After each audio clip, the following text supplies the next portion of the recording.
I believe that everyone must invest because if you put your money in the fixed deposit. Picking this lock too? Oh my God. Only in a video game would you see this, trust me.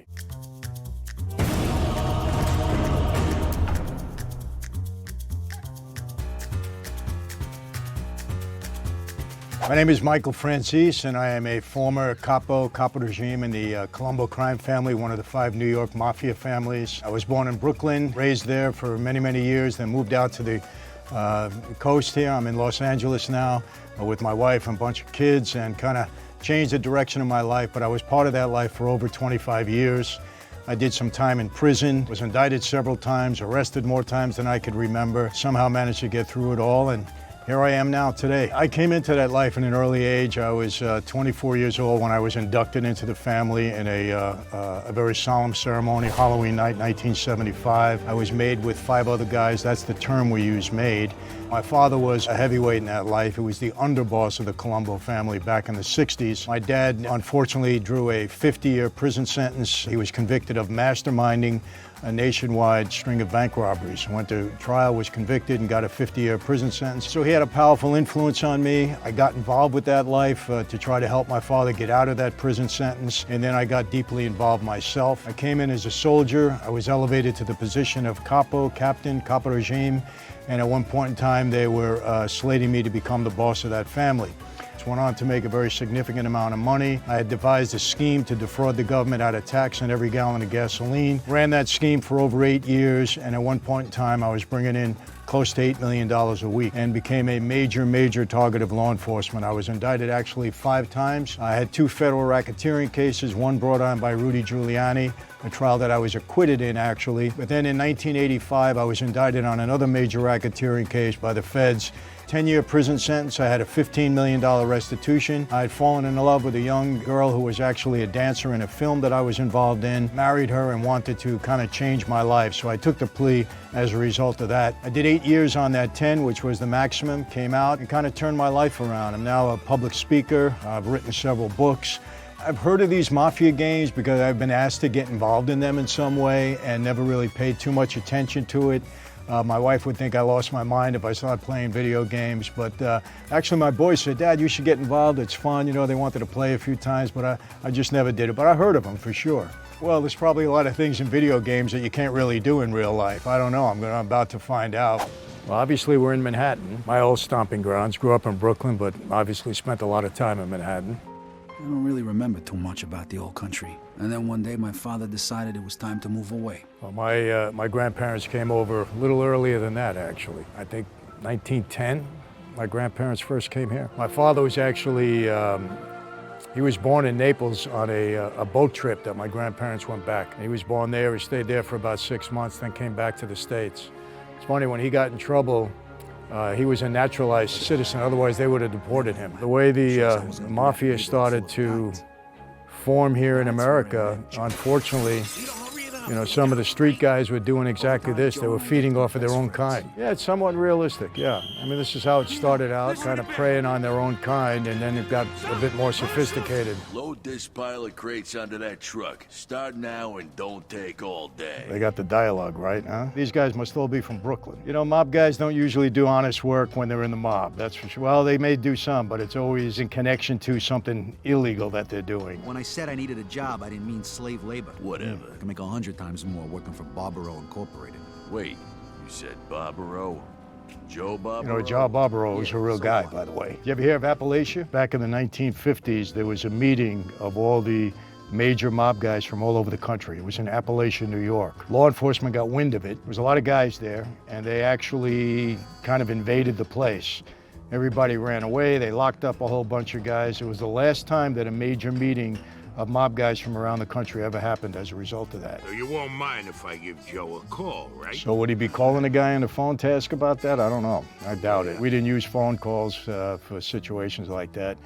He'd say, you know, he'd probably say, you know, I'll go and meet the guy, you know, I'll find out, come back tomorrow, I'll let you know. And you better be telling the truth, because if you're not, you're gonna be in trouble. You didn't want to use somebody's name back in the day. That would get you in trouble. Even if you knew somebody and used his name without them knowing about it, you'd be in trouble. I was in a bar that my father had something to do with. I was younger, And there was a guy at the bar that was bothering one of the waitresses. And so the owner came over to me. He said, Mike, can you talk to this guy? He said, because he's getting a little bit out of control, being a little out of hand. And I said, okay. So I went over to him and I said, hey, you know, why don't you leave the girl alone? She don't want to be bothered. You're getting a little out of hand. And he looked at me and he said, you know who I am? The worst line you could ever say to somebody in that life. And I said, no, tell me who you are. He says, you know who owns this place? I said, no, tell me who owns it. He said, a guy by the name of Sonny Francis. I said, really? He said, yeah. He said, let me tell you this. He said, Sonny's doing time right now. He's away, but I make one phone call and I'll have his son Michael down here in 5 minutes. And he's talking to me, okay? So needless to say, I said, I'll tell you what, come in the back. Since you mentioned such a strong name, I want to talk to you, you know. We took him in the back and I guarantee you this guy never would mention somebody's name again. That was commonplace in New York. People mention people's names all the time, get him in trouble. So he's a collector. So in other words, it's Shylock money on the street and he's collecting. Common job. When I was a captain, I had a lot of guys around me. I used to give the money to them at 1 or 2 points a week, and they in turn would lend it out, you know, and add another point or two for themselves so they can make some money, because we had a lot of guys around us that couldn't earn 5 cents. If we didn't help them, you know, give them something, they wouldn't have any money. So, but everybody, any mob guy that has any kind of money, he's always putting it out on the street. When I went to prison, I had about $1 million on the street. I was collecting 2% a week, so do the math, it was a lot of money. Now get out of here before I kick your ass. Well, you know what? As soon as he said that, that's what would happen.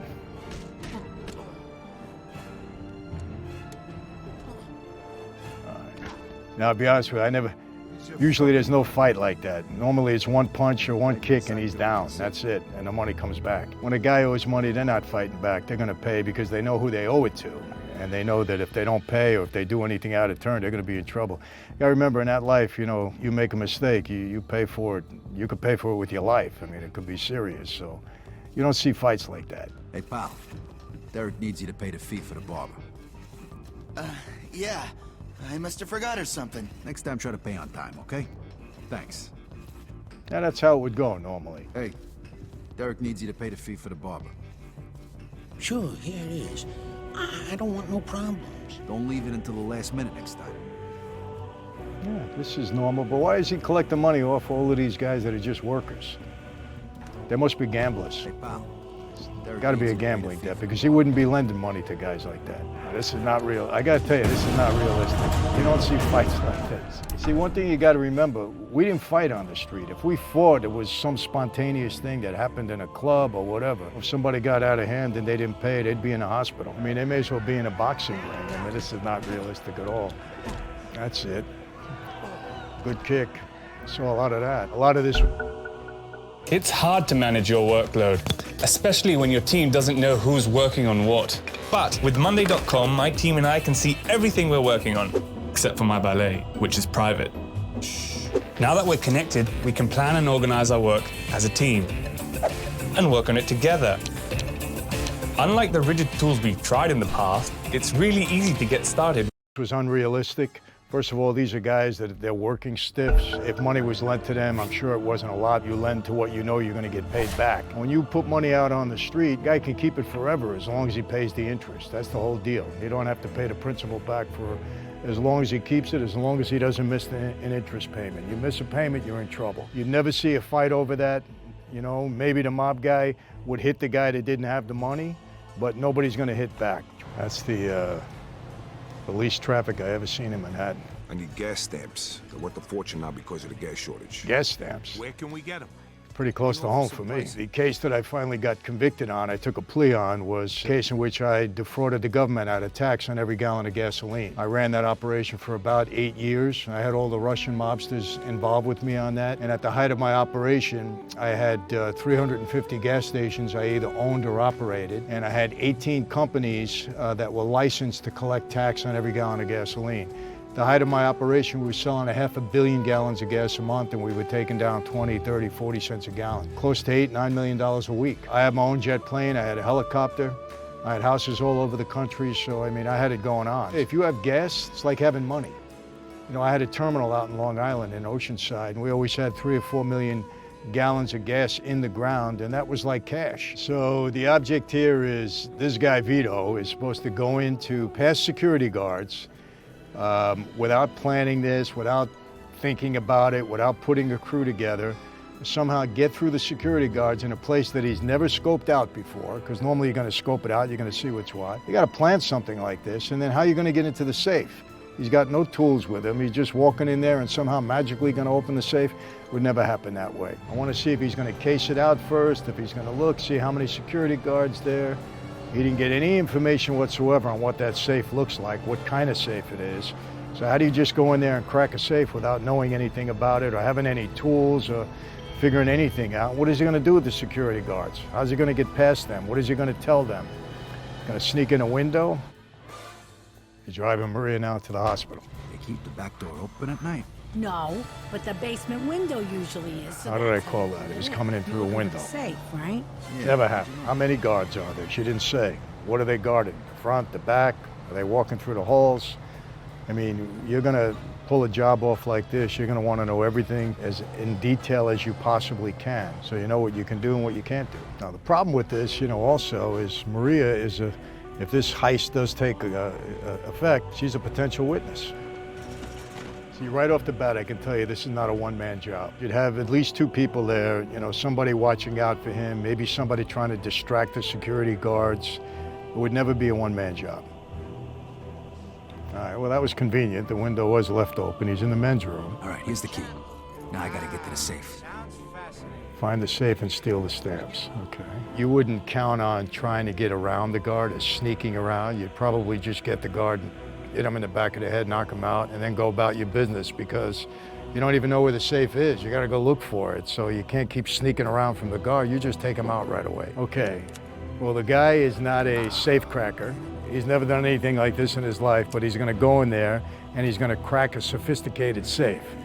No, that's not happening. Now, we did have people that were, safe crackers. They knew how to do this, but you're not going to tell a guy cold to go in and crack a safe. It's not going to happen. Picking a lock, very difficult. Again, you got to be a locksmith. You got to have tools. You got to know what you're doing. You can't just walk in there cold and pick a lock. I wish it was that easy. We would have been a lot wealthier.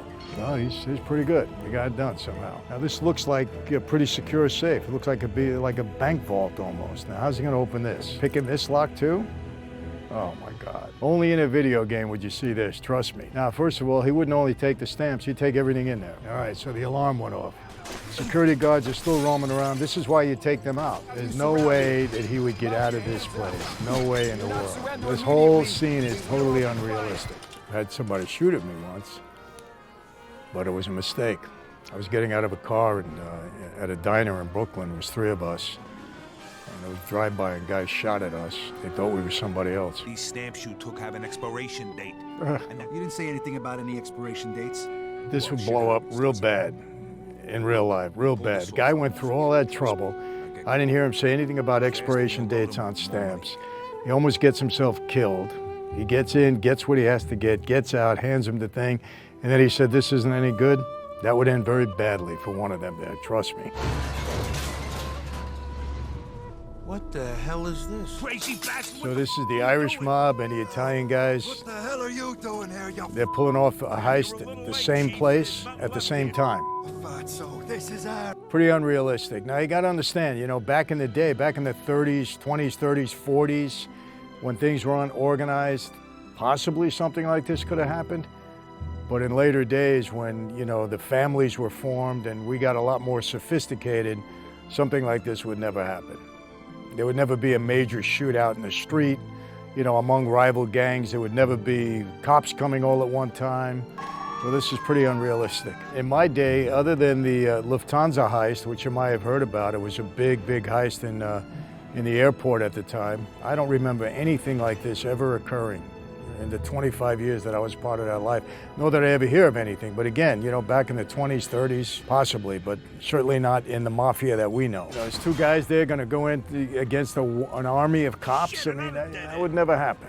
These guys would be running for their lives, trying to find some place to get out of there. I don't think the game was very realistic. It certainly was intriguing. I mean, the graphics were amazing. You can tell that, who's ever creating these games, they don't have a real knowledge of the life, and that's not really knocking them because you're unless you're an insider, you don't really have knowledge of that life. You wouldn't see shootouts in the middle of the street. You wouldn't see warring gangs going after each other. It was a fun ride. For realism, on a scale of 1 to 10, I'd give it a 4 or 5. After watching this and playing this game a little bit, I mean, it's so sensational, so to speak. I don't see how anybody can look at this game and actually, you know, let it affect their life to the point where they would want to go out and commit a violent act. I mean, I just don't get it. To me, there's no real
This is a last resort for a lot of these unidentified remains. These are lost souls. These family members are frozen in uncertainty. He was found in a wooded area in British Columbia. On his skull there was an exit wound for a bullet. Your skull is the foundation that your face is built on. All that information is in that structure. And there's that moment where it's not a skull anymore. It's like I stop when I see somebody staring back at me.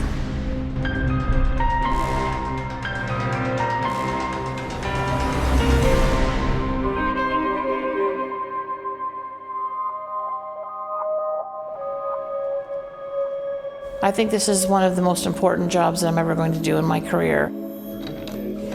To bring 15 people home, essentially. I think I'm bringing people home.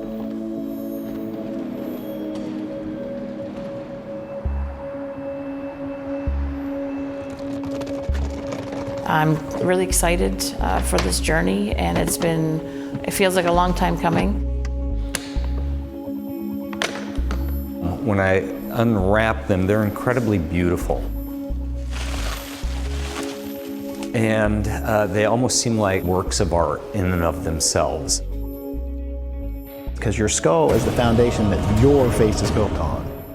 Everything is breaking down to your ears, your hairline, the projection of your nose, thickness of your lips, corners of your mouth, even the fold in your eyelids. All that information is in that structure. What if somebody sees this and is able to give this person their name back? Because they're lost. They've lost their name.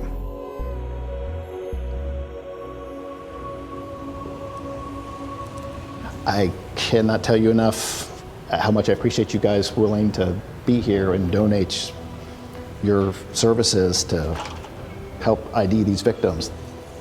These are lost souls. These family members are frozen in uncertainty, and hopefully with you guys' help we can answer these questions.